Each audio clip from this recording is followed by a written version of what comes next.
All right, good afternoon, everyone. Welcome to today's Heroes Connect Military to Manufacturing event. We're so excited to be here talking with companies who are actively seeking military talent. So these events were designed to help the broader military community better understand and get to know the manufacturing industry.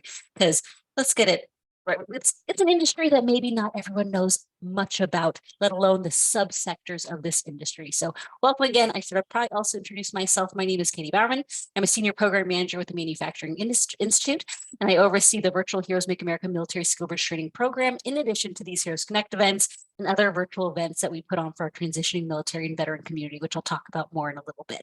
So today we're actually featuring one of our Heroes Make America sponsor associations, which is the Plastics Pipe Institute. They also brought with them to their company, Silverline Plastics, which is part of the IPEX group, as well as Pipeline Plastics. So we're not only going to hear from PPI, but we're also going to hear from two different companies as well. So plastic piping may not have been your first thought when you think of manufacturing, but there is so much piping around us. We just don't even realize it because it's buried underground oftentimes, right? So there's so much around us. This industry is huge. So I'm excited for you all to learn more about this subsector of the manufacturing industry. So before I introduce our first speaker, I just want to go over some guidelines just so you're aware. So that first of all, this event is being recorded. So because of that, we ask that everyone stays on mute throughout it, just so the recording doesn't have background noise. But that doesn't mean I don't want you to participate. So if you do have questions, if there's things that you want to ask, definitely use the chat box. And so what I'll ask you to do is pull it up. If you're on your phone, if you're on your computer, open that chat box and let's practice utilizing that right now. So if you are a job seeker, so someone who is looking for employment, right? I'm transitioning military, maybe I'm looking to change jobs. What I want you to put in the chat box is where you're going to be relocating or job searching in. So that city and state, that region, maybe a couple different states, but that'll help our presenters also with where you guys are at, where we're searching. But this is your opportunity to join the discussion and ask questions of these industry leaders that sometimes you don't have access to. And so these folks have volunteered their time to talk to you about the industry, talk to you about the companies. So definitely ask them the questions that you're wondering about. So as you guys are doing that, I'm going to briefly highlight the MI's Heroes Make America Skill Bridge program. So the Manufacturing Institute's Heroes Make America Skill Bridge programs. We do have a lot of our current students on this call, but we have other folks just from the military community joining us to learn about these companies. So if you don't know what Heroes Make America is, we're a Department of Defense approved skill bridge training program. So what that means is we have transitioning service members, veterans, and military spouses participate in different trainings as they're exiting the military, right? Or veterans or mil spouses participating in the training. So we provide a variety of certifications like you see here that go towards manufacturing and supply chain. So our students learn a variety of topics, things like safety, quality practices, technical trainings like electrical, mechanical, pneumatic training. And then we also have a logistics training to help on that supply chain side. Just depends on the location that they're training with. So you'll see here our program managers, upcoming class dates. And then if you have any questions ever about Heroes Make America, just email heroes@nam.org and we'll get you the answer that you need. So we'll drop in our contact information as well in the chat box. So you'll have that if you want to connect with one of us individually. In addition to our SkillBridge offerings, right, we train, that's a big part of Heroes Make America, but we also have various virtual events like these Heroes Connect events that we do weekly. But we also have a veteran learning series that's just open to the military community and on different soft skill trainings. And so the next one's actually going to be tomorrow. It's going to be talking about transitioning into your next career. So different things to think about for your resume, interview process, right? So generally things about your transition to make it smooth into the civilian sector. So that's tomorrow, 11 o'clock Eastern. And then we also have a virtual career fair specific to manufacturing in May. So May 19th, we're going to have a virtual career fair, 10 o'clock to 12:30. I do recommend attending the whole time because we'll have presentations from the companies in the beginning, and then we'll go into breakout rooms where you can actually ask those companies different questions. And so those are two events. Mark your calendar. We're going to drop in registration links into the chat. Definitely sign up for them. That is enough about the Manufacturing Institute, Heroes Make America. Without further ado, I'm going to pass it on over to Dave Feet. Dave is the president of the Plastics Pipe Institute, and he'll walk you through the next step. So Dave, floor is all yours. Thank you so much, Katie. Let me start by saying I want to thank everybody for their service and for today's attendance. I'll give a brief overview of the plastic pipe industry, and then we will transition to two of our member companies, that'll get a little bit more specific on their operations and some of their opportunities. So next slide, please. So as far as what the Plastics Pipe Institute makes up, we are a North American trade association. So we do have 175 member companies with operations in pretty much all the United States, throughout Canada, and also into Mexico. And some of our companies are internationally based. So I did see there was somebody there that was looking for work in Italy. We do have opportunities in foreign countries as well. Our members are made up of both pipe and fittings manufacturers, as well as the equipment manufacturers that provide the extrusion equipment to make the pipe, our raw material suppliers, resin and concentrate. So those are your Chevron Phillips, Dow Chemicals of the world, and then our distributors who are then selling that downstream to the end user municipality or a contractor that's going to do the installation. We also have a number of consultants, international affiliates, and professional members. So next slide, please. We do make up 5 different divisions within PPI, and to not go too far into the weeds on this, we do have a building and construction division, so think hot and cold water plumbing. So everybody probably has that in their residence. This market segment also covers items like geothermal and hydronics, fire suppression systems. We also have an energy piping systems division. So this is everything from upstream oil field applications, like movement of raw water for fracking or processed water coming off a wellhead, to the downstream applications where it would be natural gas coming into your place of work or your home. We have our drainage division, which is the corrugated pipe that you see there. This is utilized in everything from storm drainage. So when it rains, you got to get that water off the road so that it's safe to drive. This product is also one to where we're now able to incorporate up to 40% single-use plastics, post-consumer resin. So think of a milk jug or a Tide detergent bottle that once it's been used once, we can grind that up, incorporate it into this piping material, and give it a 100-year sustainable lifetime. We also have our power and communications division, which is conduit. So this is everything from protecting fiber optics to also protecting power. So as we move towards upgrading our infrastructure, our power grid is in dire need, just as is our piping infrastructure for water and wastewater. And that is our 5th and final division, is our municipal division. This is mainly focused on potable water and wastewater, but also encompasses mining, slurry applications, etc. So anytime you need to move a fluid and you need to keep it inside the pipe and other things from getting inside, plastic pipes are a great solution. They are the fastest growing of any of the materials out there. So, your corrugated drainage is going to be replacing your concrete, for example. Your high density polyethylene is going to replace some of that ductile iron that may be a legacy material in the ground. Next slide, please.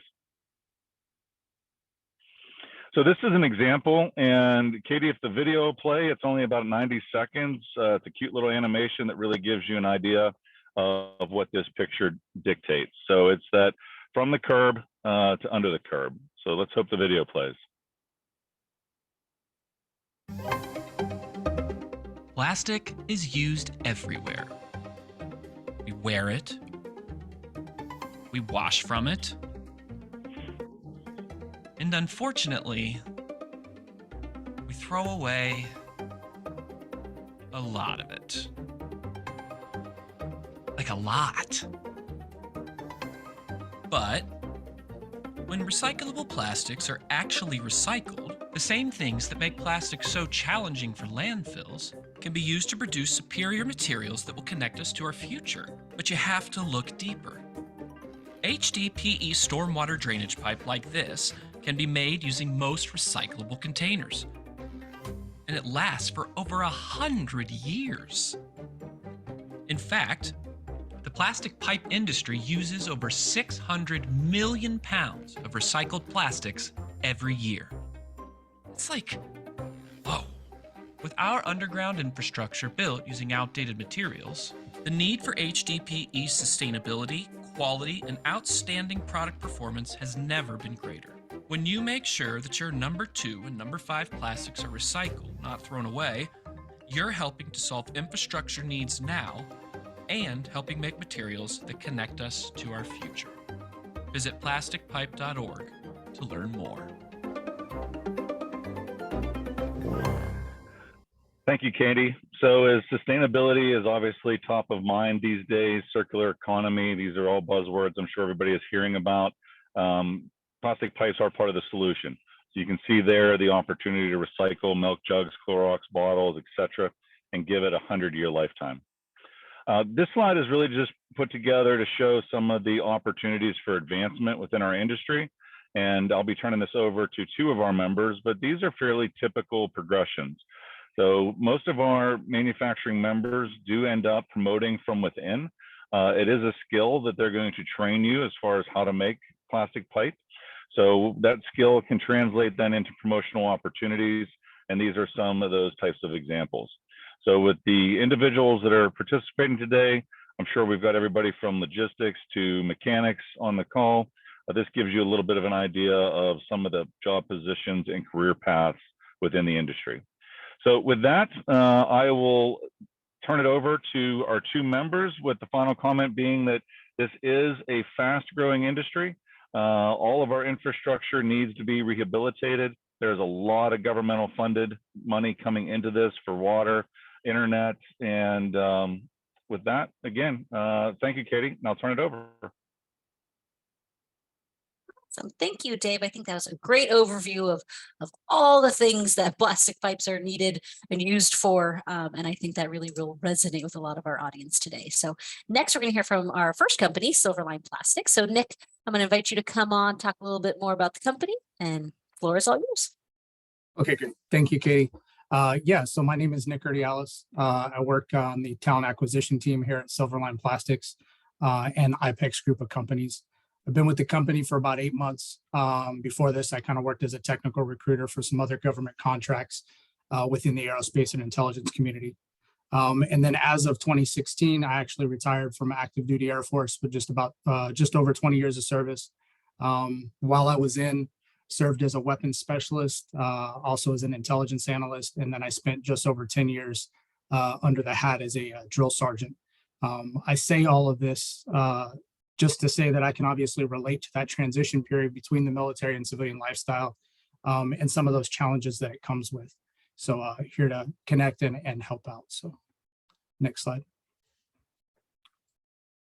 And then as you can see here, Silverline Plastics is a manufacturer of the industry's highest quality plastic pipe products made within the United States. We're known as an industry leader focusing on the innovation, the prompt delivery, and the personalized service of those piping services and systems. Next slide. Just a little bit about us, as you can see. Oops, hold on, my screen. We have a reputation for being outstanding quality and service. We're also known as an industry leader and innovator who acts responsibly within that marketplace and community in which we do business.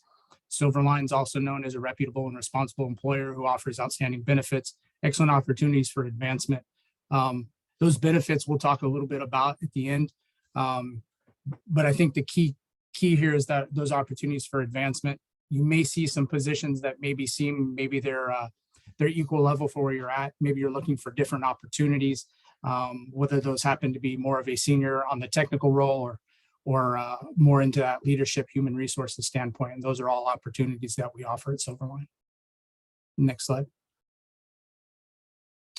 Here's some of our locations that we have within the United States. As you can see, we're located there in Asheville, North Carolina, Fort Pierce there in Florida, as well as Oklahoma there in Lawton. I think the key being that, there's the opportunity for different locations within the United States, obviously. And then our parent company, IPEX, also has different locations throughout the United States, but specifically for Silverline, these are our locations. So if those are locations that you may be considering, that those are something that we can definitely look at as well. Next slide. As you can see here, this slide kind of captures some of our operations within our production facilities. We design and manufacture a diverse range of integrated piping products, everything anyone is going to need to manage that full spectrum of today's municipal, electrical, plumbing, and mechanical, as well as industrial segments. Most of the products that we're producing are typically being produced through a plastic extrusion or a plastic injection molding process. Those are like super technical terms for how we make the piping and those types of things. But within that manufacturing or production facility and environment, if that's something that is of interest to you, Silverline could be a good opportunity for you. And then just a little bit about the company. There's a lot to read here. But if you remember from my intro, I mentioned that I work for Silverline Plastic as well as IPEX group of companies. IPEX was purchased, or excuse me, Silverline was purchased back in 2019 by IPEX. And IPEX is as well a plastic producing company. So it's just one of the companies that we own. Mentioned again, Silverline, we have 3 locations with the United States. IPEX has got about 35 locations over the United States and Canada. You know, we're a near audience of irrigation, water well industry, environmental, utility, and plumbing wholesale distributors. So just kind of a wide range of kind of what we're producing in different environments. Next slide. And then we mentioned some of the benefits and opportunities within the company. This is, you know, typical of what companies are going to offer. You can kind of correlate those different employee benefits to maybe something that you received in the military, whether it's on the same level or maybe something different. You can look at the company's paid time off, those health insurances that you may be looking for, and then a voluntary 401k with a employer matching of 5%. And then there's some other things that you can see there as well from a benefit standpoint, but it just kind of gives you a basic idea kind of what the company offers, how that correlates to what you're used to, and where you can go from there. Next slide. And then some of the openings that we have available currently, as you can see in different locations, we've got machine operator positions, maintenance technician positions, compound operator and QA tech. So just, you know, understanding kind of what you're looking for, what we have to offer, and openings that are out there. You know, whether it's those positions that aren't entry level, but maybe equal tier to where you've been at. And then, you know, being able to correlate those skills that you have in the military, whether that's through your training or on-the-job training, and being able to see maybe where you fit or where you could fit in those different civilianized positions. And then there's some contact information there at the bottom. Feel free to reach out to us if you have any questions. Happy to connect with you on LinkedIn if you don't have any questions, but you know, however that works for you, just know that you've got an ally here and we'll help out any way we can. So with that being said, I'd like to thank you for obviously serving our country, protecting our freedoms, and everything that you do. It doesn't go unnoticed. So thank you so much. Awesome. Thank you, Nick, giving that overview of Silverline and IPEX, and we'll definitely circle back with questions at the end. So thank you for that overview. Next, we've got Lane. He's going to come on and talk about pipeline plastics. So Lane, floor is all yours. You're muted, Lane. So, you know, maybe I'm not in the IT department. So I want to pick up where Nick left off and tell you, each and every one of you, and even Nick included in that group, I really appreciate the service to our country. And just like he said, it does not go unnoticed, and I appreciate each and every one of you.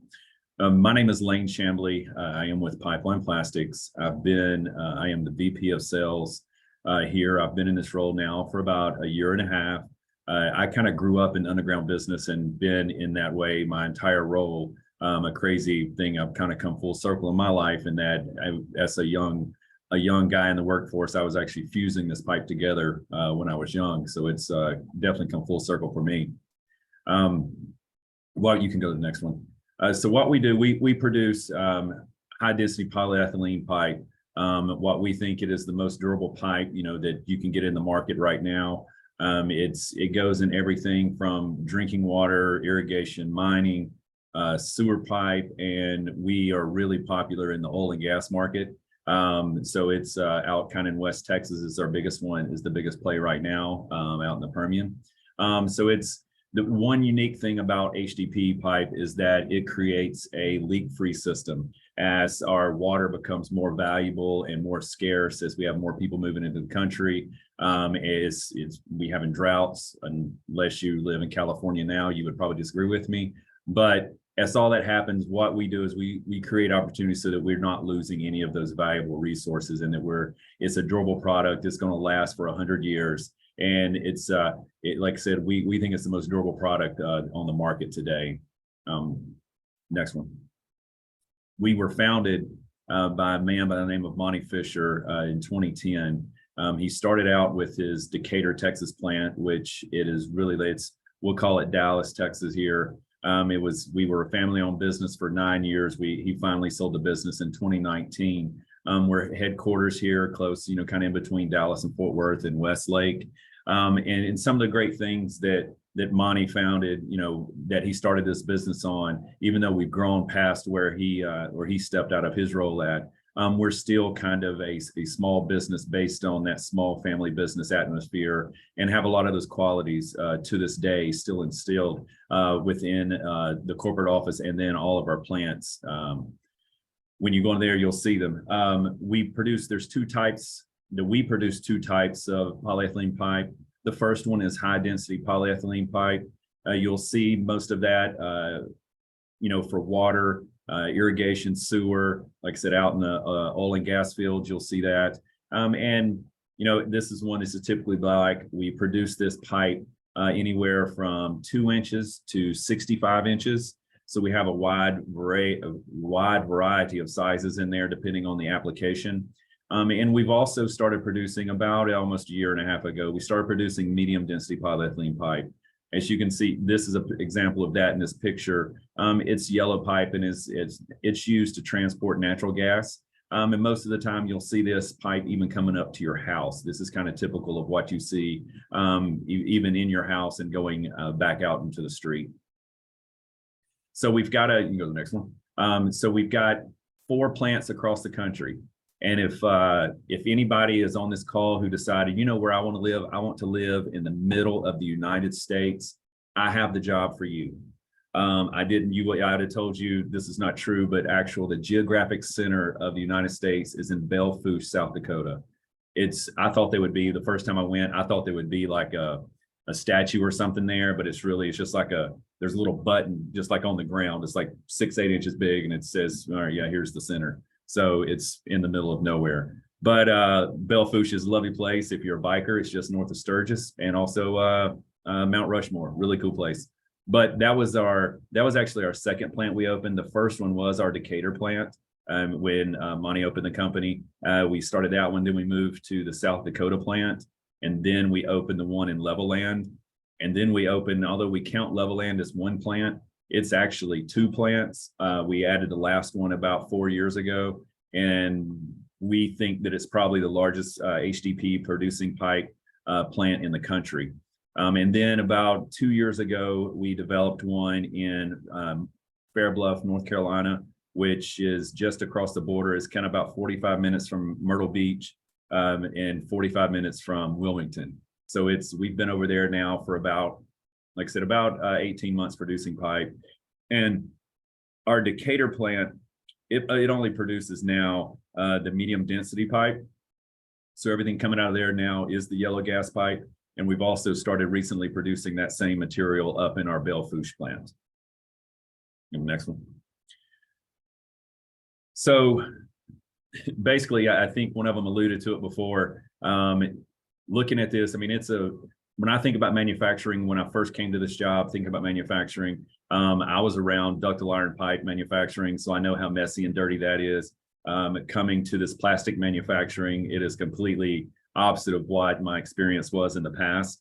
So, if you look, this is actually one of our plants that's operating. It looks like it's brand new, but it is operating. It is a clean production facility. Dirt, dust, grime, that's really bad for our production. So what we do, the short version, our production guys would hate me when I explain it like this. But basically what we do, we melt down plastic resin, we put it into a form, and then it's how fast can we cool it? And that's how we get our pipe. And so from our production standpoint, that's how we're successful in that we're melting it, we're getting it down the line fast. That way we can either coil it or it comes in sticks. And in the middle of that is kind of all the hard stuff that's way over my head. There's a lot of computerized processes. You can see on the picture on the right-hand side, that thing is monitoring RPM, speed, how fast it comes out. We have pipe that runs feet per minute, and then there's some pipe that runs 4 inches per minute.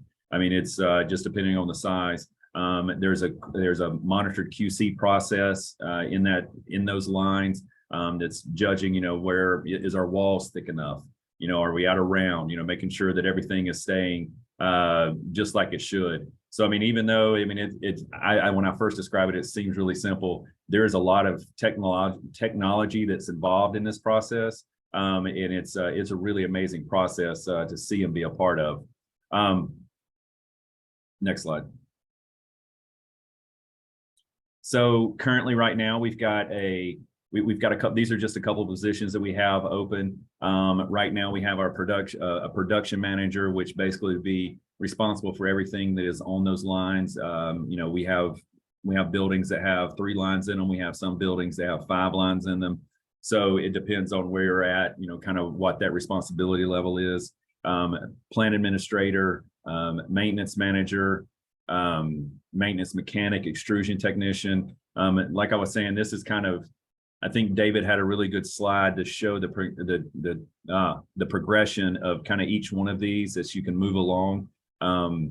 I'll tell you that our in Level Land, our plant manager there now, he started out as an extrusion technician. I think probably about kind of at the beginning, we kind of stole him from another company, but he had been an extrusion technician, and now he's like I said, he worked his way up through line managers, line supervisors, production managers, to now, like I said, he's running 10 lines out at our Level Land plant now. So, and it's kind of, if I know a lot of you will probably come in at maybe varying positions where we're at right now. If you look at the next slide, this is kind of something we start in, especially for our younger people as they get started. We put this plan together. Everybody's like, well, how do we make more money?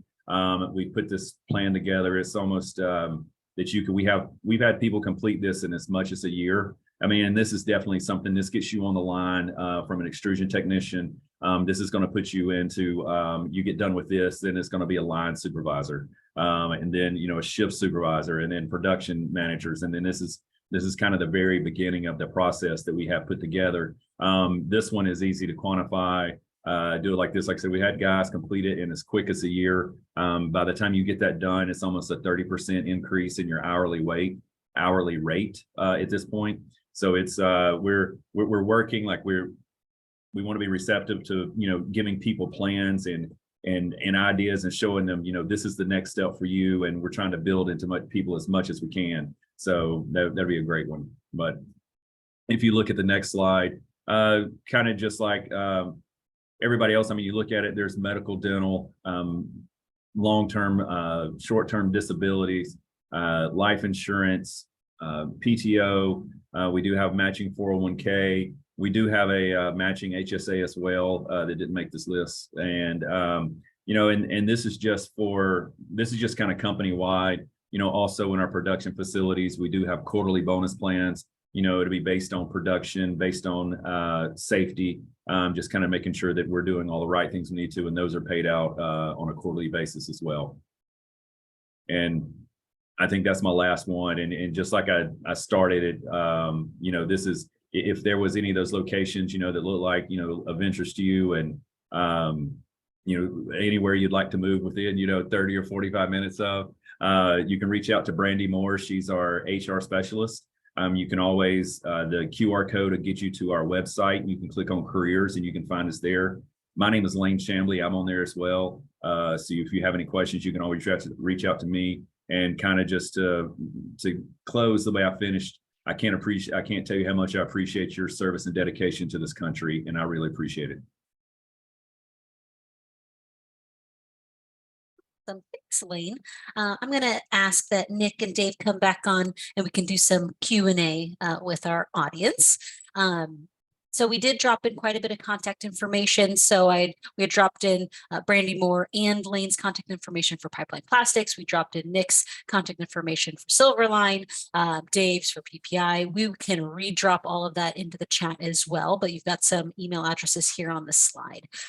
So we heard from the big picture PPI, what is this plastics pipe industry all about? And then 2 companies that support that. So I guess just as a recap, right? So Lane, you talked about, right? So Pipeline Plastics makes more sewer mining, oil and gas, right? No, that's Silverline, right? So Silverline makes it. So if you guys can talk again, what types of products are we, look, I have a list and I already messed it up, but a recap, right? What are the products that y'all make? I'll go first. We, our main #1 product is high density polyethylene pipe, HDPE pipe. It is used in, and Nick, you correct me if I'm wrong, but we kind of service the same industries, whether it's potable water, sewer, gas, irrigation. We just kind of have a different product that achieves the same goal. We're just a slightly a little bit different, but kind of servicing the same markets. Yeah, absolutely. 100% on what you're saying there, Lane. It's similar, very similar. Like you said, servicing the same markets, same customers. Perfect, thank you. And that's Silverline specifically. But Nick, I know you're part of IPEX, which is a bigger company as well. How many companies are in that group? I'll say there's about 3 or 4 different companies within that group. And it's all obviously plastic related, right? So thermoplastic piping systems. It's just a matter of, what plant is doing what, right? Are we producing pipes through that extrusion and injection molding process? We've got distribution centers, but we also have IT folks and finance folks and human resources, and then, executive leader folks. So there's positions, not necessarily from that technical / manufacturing production side, but just all the folks that you think you need to make a company run, right? And then we've got those in both Silverline and IPEX. I was definitely going to ask a question about that, Nick. We talk a lot about, you both mentioned, operations, the manufacturing side, the production line. There's a couple slides about, QA checks, so quality assurance folks. Lane, can you talk a little bit more about other types of positions also that are within your company? I mean, you're in sales, right? That's not something that a lot of our military think, oh, I can do sales for a piping company, right? And so I think you talk a little bit more about, some of those other positions, just like Nick had talked about.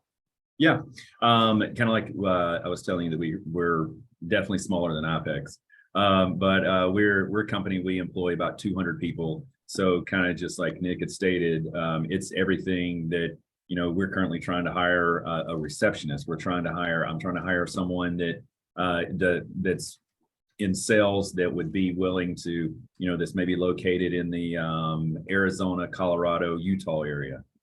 So we have that. We have inside salespeople that are located here in Dallas. And then we also just, like I said, following Nick, I mean, we inside each plant, not only do we have guys that are guys and ladies, that is one thing I need to make sure that some of them will yell at me. We have line operators, and we don't have any production managers yet, but we have women in position of with supervisory roles within our plant, whether it's QA or QC. We've mentioned maintenance on there, and we do, and we operate 24/7. So if maybe the nighttime is best for you, we have that option available too across a lot of roles. It's like I said, our plants start, once our machines, our extrusion lines start, we don't want them to stop. So it's anywhere from the guys and girls that are on the lines to the QC department to anything admin you can think of, whether it's shipping and receiving. And then, like I said, then it's as simple as, not simple, but starting when you think about admin, people in an office. So, I mean, anything from there up, like you said, Nick said, anything to make a business run, we're hiring for it. Perfect. And I think that's one of the myths we always try and debunk, because a lot of people think if I'm going into manufacturing, I'm standing on the line. yes, we Right. need those people, but there are so many others. And Nick, you Plenty. can probably attest to this, but military has all those different types of positions also, right? So in the military, you might have combat arms that are at the heart of, the war, but then you've got all these other folks that have to make things happen. Same with manufacturing. You got to have HR, sales, talent acquisition, everything like that. So love it. Love the explanation. I do have a question because there was one in the chat that was directly sent to me regarding more senior positions. So maybe at a corporate level or executive level, do you all hire into those types of positions, or typically are those grown from within? I guess you talk about that leadership and if that could be an option for some of our folks. High leadership. Yeah, from the Silverline standpoint, and I'll take it first.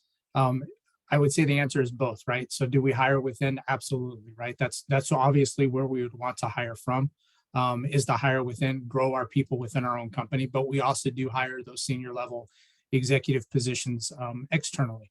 And once again, going back to the conversation that we just had, those are on multifaceted, right? So yes, we need production supervisors, production managers.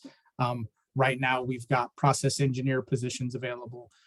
We've got some CAD technician positions available.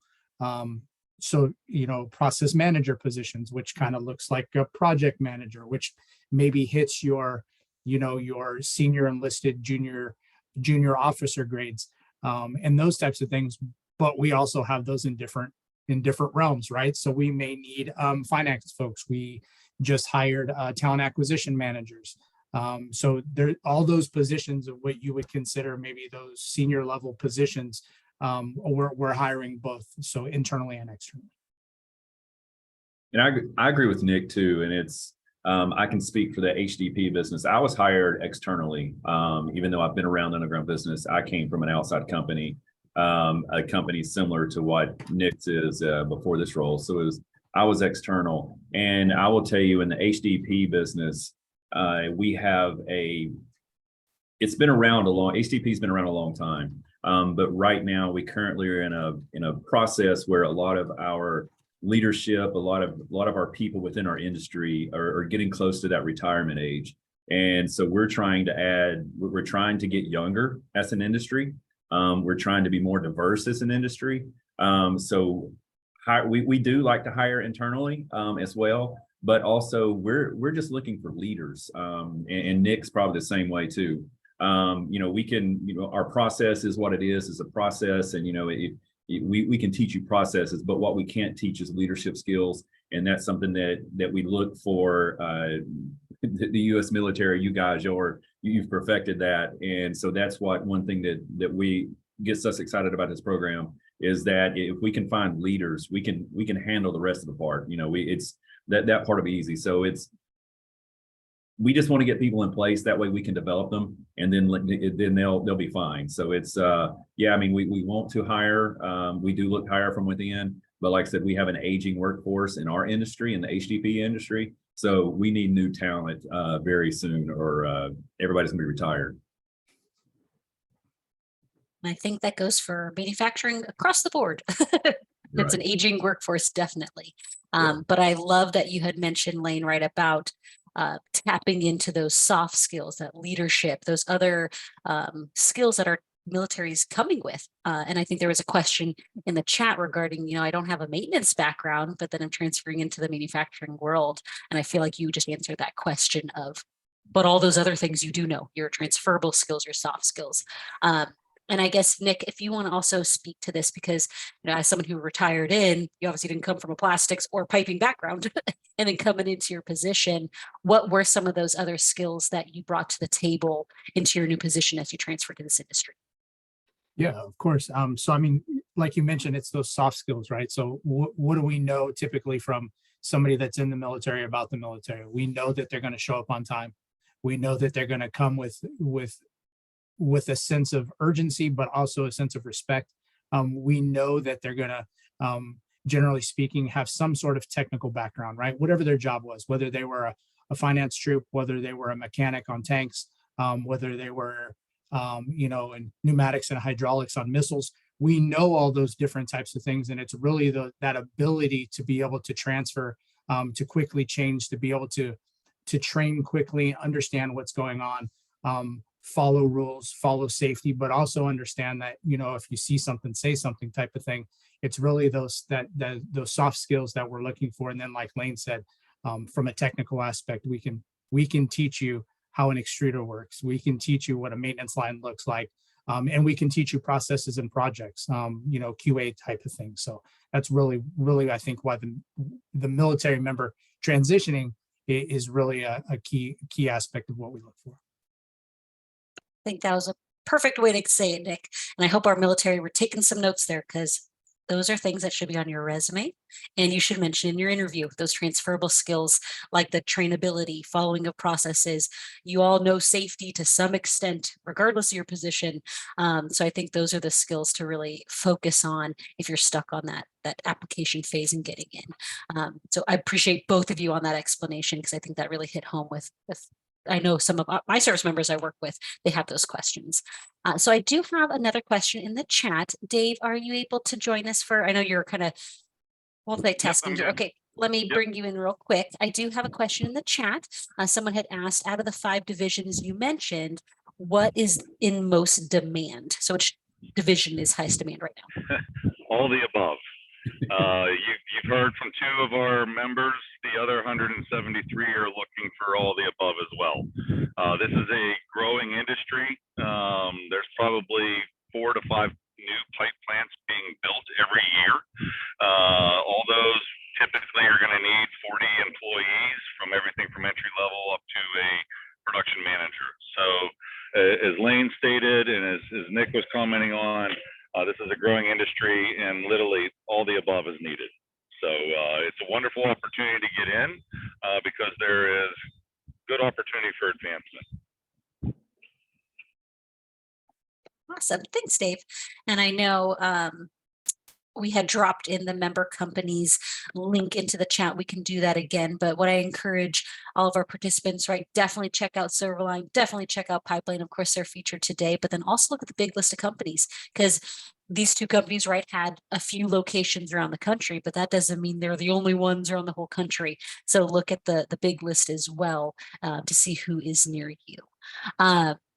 I do have a question, if we can shift a little bit to like timelines and, you know, for these folks who may not be getting out till November, do either of you know maybe some common application timelines for your companies? Like, is it I interview you today, you start on Monday, or is it like a 30-day process, 45-day process?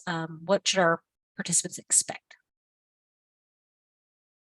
I'll go first. I mean, it depends on really what you want. Kind of what David said was, there's a lot of opportunity in the manufacturing world. So some of those opportunities open up faster than others. So we have people that literally show up, fill out application, talk to us, and they'll start the next day. You know, and typically in some of our more seasoned positions, you know, you're probably looking at about 30 to 45 days before we get you on. And really, it depends on, you know, if we find the right person, we stop and run with it right then. Yeah, and we're the same way, like Lane said. You know, we've got folks that we can onboard quickly and get on the floor if that's something that we need within the next 3 to 7 days. And then some of those positions obviously may take a little bit longer through interview processes, depending on what level they happen to be at and who the hiring manager happens to be within the plant. And then obviously there's an onboarding process, right? So, you know, we're setting up finances and background checks and drug screenings and those different types of things. But, you know, that process can be moved along quickly as well. And I could echo that for the other members in our trade association. That's fairly common as to what Nick and Lane have described. Awesome. Thanks, Dave. And I do have a follow-up question. So we're talking about, you know, positions and timelines and things like that. But I do want to go back to both of Lane and Nick, your specific positions, because you talked about, you know, this is my title. But neither of you are on the production side of the house. And I think that could resonate with some of our audience as well. So can you talk a little bit more about your specific position, you know, things that you do? So as VP of sales, what do you do? You know, what do you do in the talent acquisition side? Can you talk a little bit more about that so our folks understand, you know, those positions specifically? Sure. Yeah. From the talent acquisition standpoint, I do all talent acquisition, along with a huge team that is nothing but great, from sourcing candidates out there to recruiting to getting onboarding and hired. My day to day is looking at what opportunities and openings we have throughout our plants across the United States and Canada, figuring out what our priorities are, and then finding those folks, such as everybody on this call, to figure out who can fit where, reaching out, contacting them, completing interviews, and then passing them on to the hiring managers at the plant for review and setting up interviews, and getting them onboarded and hired. That's kind of what we do. Like you mentioned, it's not a production job, so I'm not on the floor. I don't do any of those things. In fact, I work remotely from home here in Washington State, and I search for folks on different platforms, whether that be Indeed, LinkedIn, and other platforms to find the right folks, the right talent for the right jobs. And Nick, before we go over to Lane, you don't have an HR background from the military, right? I don't have it from the military. My degree happens to be in Okay. HR, but not from the military. Like I said, I did weapons and then moved on to other sorts of things. So yeah, definitely not an HR background, but here I am.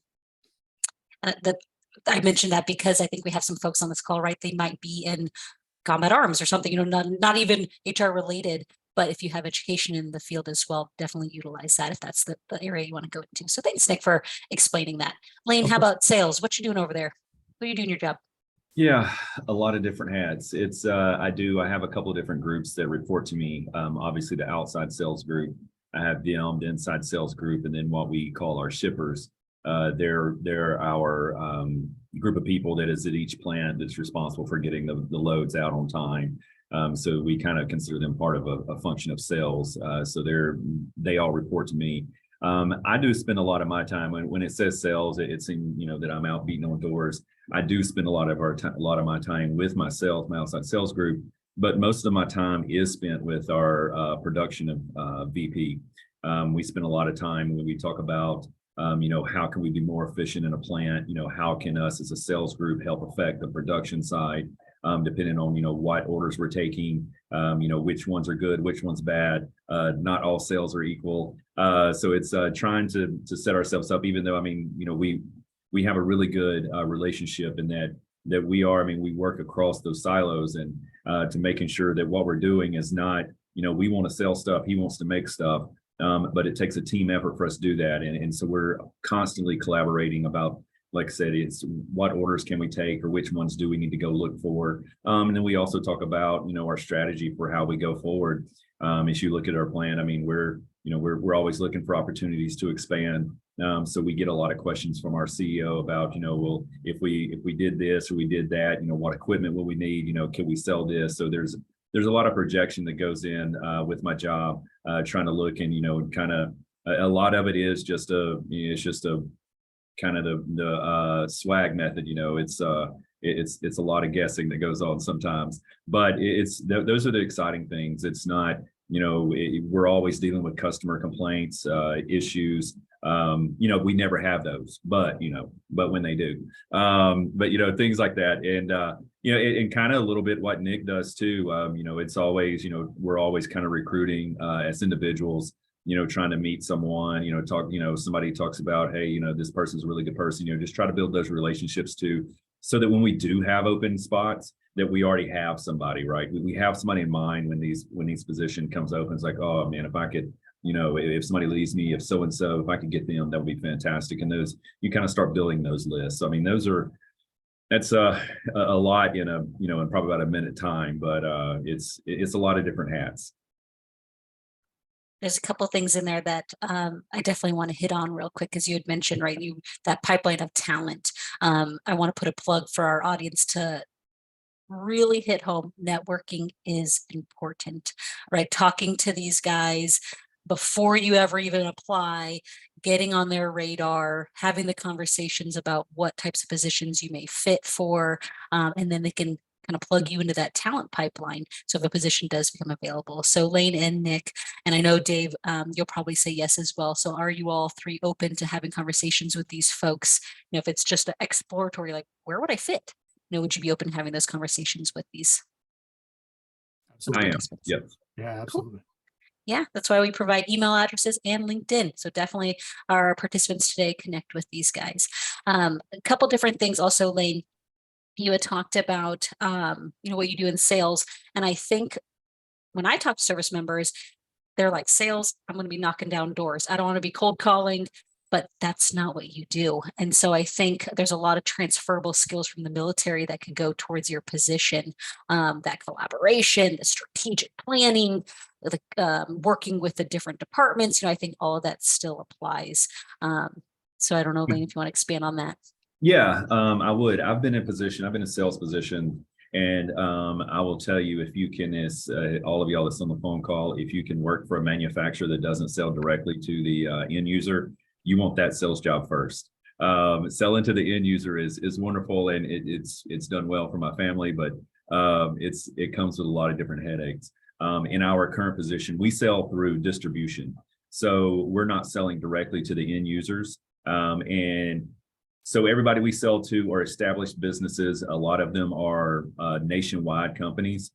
So even if we were talking about cold calling, we may not know who has a store in Boise, Idaho. We've never met them before, but we know somebody that works for them in Louisville, Kentucky. So we can make that phone call and say, hey, who do I need to call over there? So it's not, there's a lot of sales positions that's not just walking around neighborhood, kind of like it's about to storm here in Dallas. So I think about hail, when the hailstorms roll through, there's roofers knocking on your door.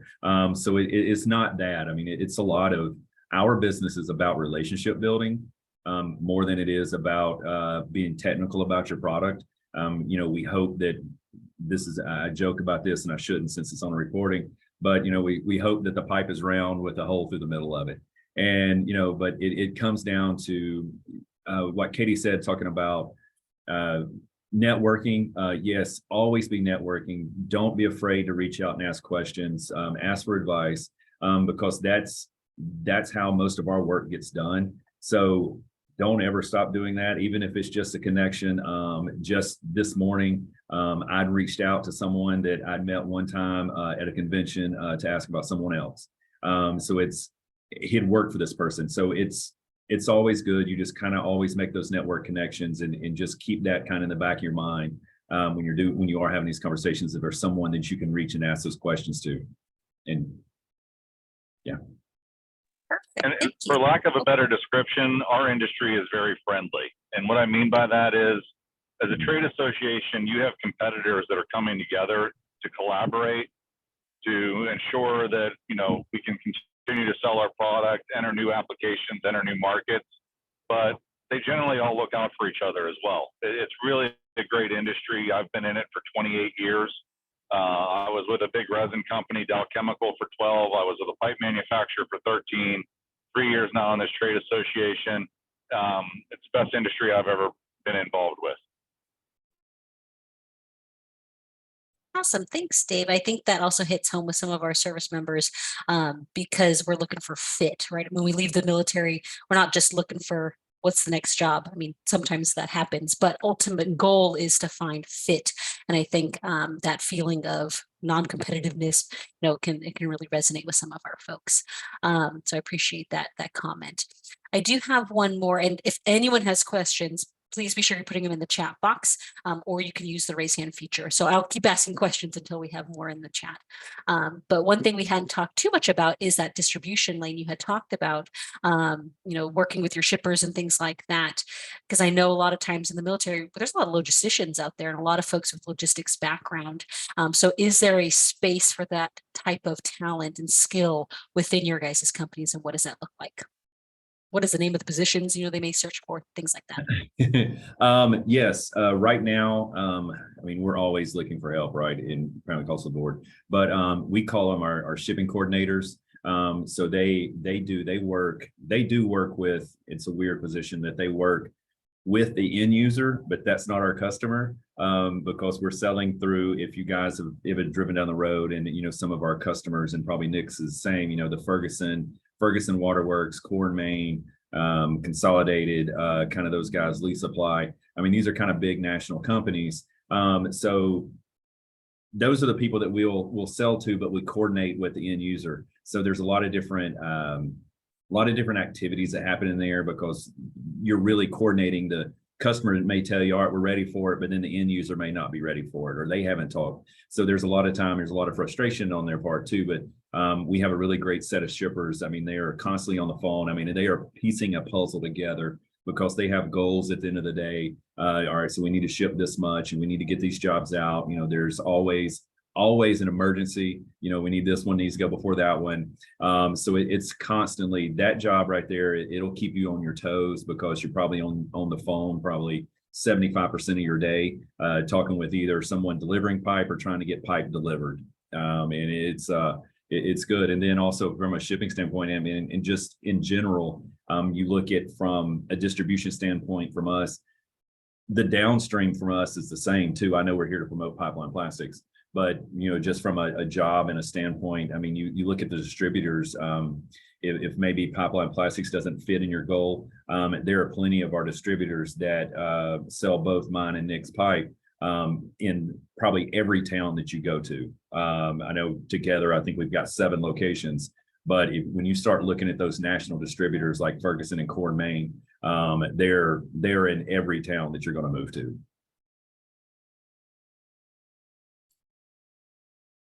Yeah, absolutely. And just to kind of piggyback off of that, like you mentioned, it's those folks within logistics, right? So shipping, but also receiving. We've got material handlers. We've got, maintenance coordinators. We've got material coordinators that are coordinating the material coming out of one building, going into another building, ready for distribution, ready for the truck drivers to come load up and take the pipe wherever they need to take it, whether it's to the next stop, the next distribution center, or that end user. We need folks that are forklift certified, driving, forklifts, pallet jacks, cranes, everything that goes into getting the product from the end of the production line into either the place that's going to sell it or even someone's home. So just all of those folks in there from a logistical standpoint. Perfect. And I appreciate both of you because I often work with military and they're like, they only Google logistics, right? And so a lot of transportation stuff comes up for logistics, but manufacturing, we often call it supply or distribution, right? We use different terminology to maybe look at that side of the house. And so I think it's also educating our service members on how to even look for these jobs. So I like that you guys included your titles in there and what those positions are. So I greatly appreciate all of that information. We're coming up on time. If there's any last questions, throw them in the chat box. But in the meantime, I'm going to provide the opportunity, Nick, Lane, Dave, if you have any final words for our audience before we close out today. Yeah, I'll jump in there. Like I mentioned earlier, obviously appreciate everyone's service, the sacrifices they've made. And then anything that we can do to assist during that transition period, feel free to reach out to us. Lane mentioned earlier that networking is such a key, even if it's not within the plastics industry. We may know people that know people that know people through LinkedIn or whatever it looks like, and we can throw names or ideas or contacts over there, and maybe that's how it leads to your next position. So feel free to reach out. Like I mentioned, obviously having been in the Air Force, through that military, if you need somebody just to look at a resume to say, hey, where do I fit? Where can I go? And what do you look like?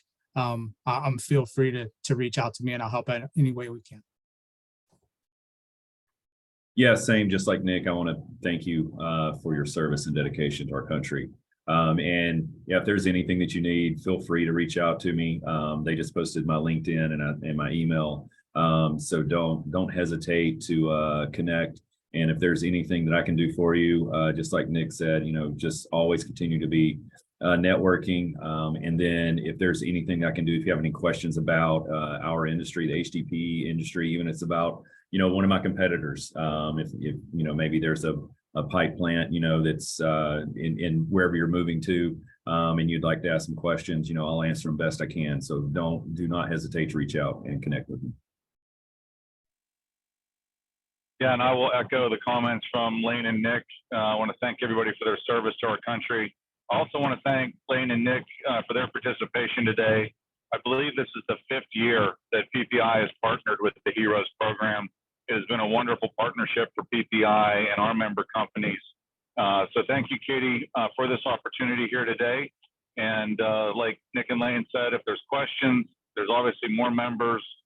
We talked about distributors being in every city. There's manufacturers in every state.